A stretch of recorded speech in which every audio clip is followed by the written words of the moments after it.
తెలంగాణ రాష్ట్రం వచ్చిన తర్వాత 2014 నుంచి డిసెంబర్ 6, 2023 వరకు ప్రతి నెల యావరేజ్గా గత ప్రభుత్వం ఖర్చు పెట్టింది 52 కోట్ల రూపాయలు రాజీవ్ ఆరోగ్యశ్రీలో.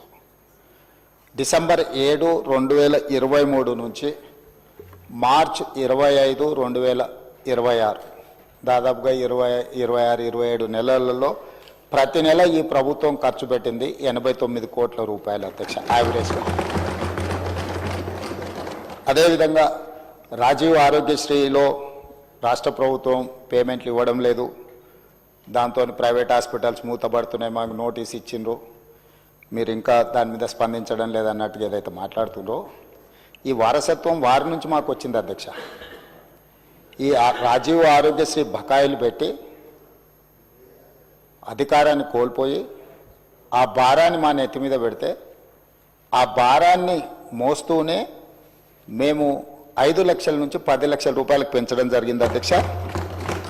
ఆ విషయం కూడా 7 తారీఖు నాడు మేము ప్రభుత్వం బాధ్యత తీసుకున్నప్పుడు 7, 12, 2023 నాటికి గత ప్రభుత్వం నుంచి వారసత్వంగా మాకు వచ్చిన భారము 600 కోట్ల 27 లక్షలు అధ్యక్ష.